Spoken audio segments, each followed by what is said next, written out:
Белгискиот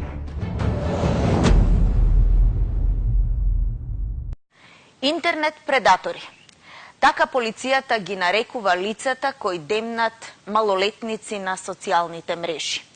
Ги измавуваат на средба очи во очи, а потоа сексуално ги злоставуваат. Ваков случај минатата недела имаше во Пробиштип. Надлежните апелираат: родители, внимавајте со кој комуницираат вашите деца. My name is Sweetie. Се викам Суити. I'm 10 years old. Имам 10 години. I live Од in Филипините сум. Секој ден седам пред веб камерата и зборувам со мажи. Мажите бараат да се соблечам. И тие се голи. Тие се допираат самите. Бараат и јас да се допирам. Штом сум пред камерата, тие доаѓаат кај мене. 10, 100, на секој час толку многу. Но тоа што не го знаате дека јас не сум вистинска. Јас сум компјутерски робот, направена парча по парча, за да ги ловам таквите.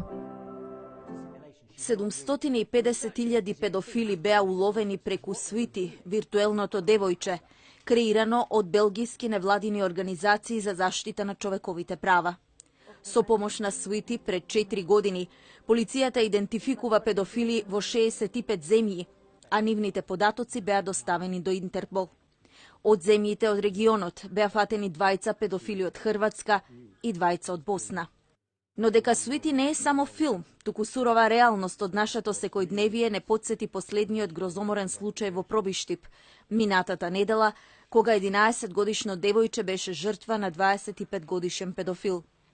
Се запознале на Фејсбук, размениле телефони, му била и на гости во неговиот стан, ја фотографирал гола, ја силувал, а потоа ја уценувал дека сликите ќе ги објави ако престане да се гледа со него. Таткото на девојчето фотографиите случајно ги нашол во нејзиниот телефон, па педофилот заврши во притвор. Со кого комуницираат вашите деца на социјалните мрежи? Знаете ли дали вашето дете е подготвено да се сретне во живо со непознат човек, кого ќе го запознае преку Фејсбук? Од првата детска амбасада во светот меѓаши апелираат за будност на родителите.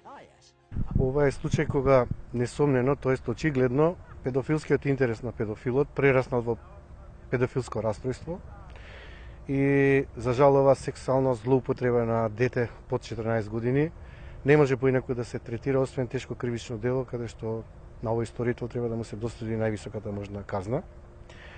А за сите родители треба да биде опомена и мобилизација да сепак остваруваат родителска контрола, како го користат детето интернетот, да не западнат во мрежата на педофилите, затоа што децата на таа возраст навистина пројавуваат интерес, имаат потреба за внимание. Очигледно тој успеал да го добие вниманието на девојчето и успеал дури и да ја фотографира и да ја уценува. Значи, еден би рекол перфиден однос на педофил кој многу добро знае како да ја добие довербата на девојчето, да ја злоставува, злоупотреби и потоа да и се осветува.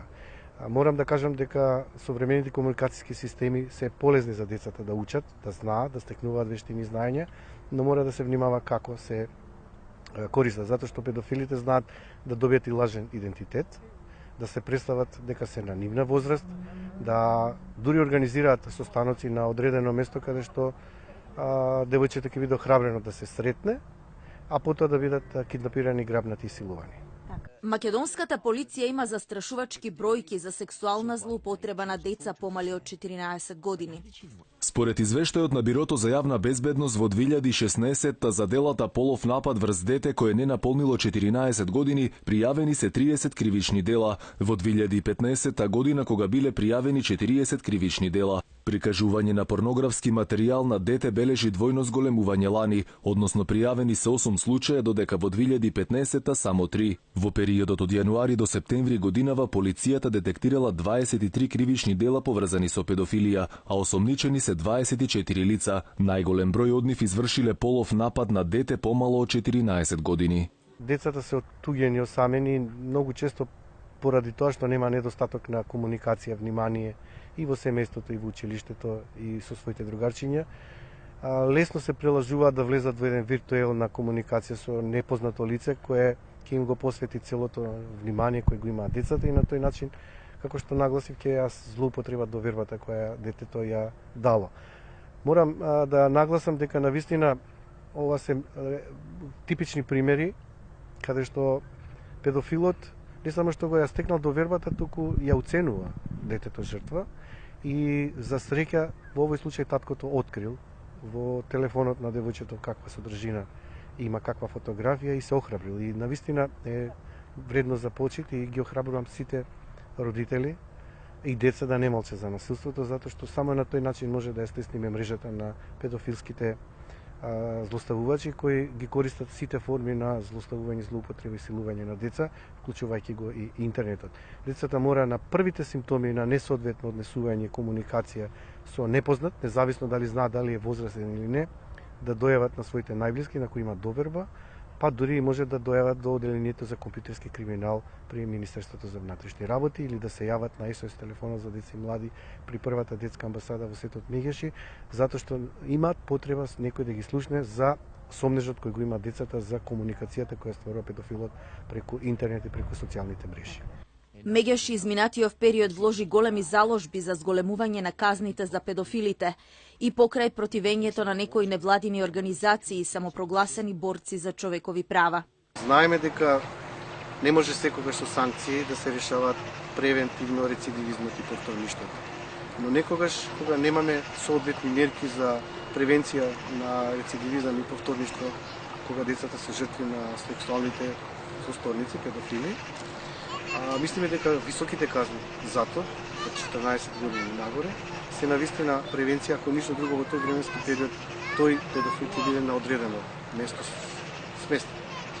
За жал нема таму когнитивни бихевиорални начини за соодветен третман, додека педофилот е во затвор заедно со медикаментна фармаколошката терапија, за да може да се ресоциализира и да не го повтори делото. Во голем број случаи тие се повторници. И затоа сметаме дека медикаментно фармаколошката терапија, така наречена хемиска кастрација, хумана мерка, од многу едноставен аспект, што борците за човекови права не ни даваат посоодветни механизми кои тие ќе ги понудат за да нема дете следно жртва. Од друга страна, педофилот ќе биде несигурно, ќе прима оваа терапија, нема да го повтори делото, затоа што првата детска амбасада се беше строго бара за секој повторно доживотна казна. Според податоците на Американското федерално истражно биро, во светот има над 40.000 јавни форуми на кои педофилите го поминуваат времето и ги бараат своите жртви. Содржините кои децата ги гледаат на интернет треба да бидат по нивни избор, но родителите мора да контролираат и да знаат што нивното дете работи на лаптопот, компјутерот, таблетот или мобилниот телефон.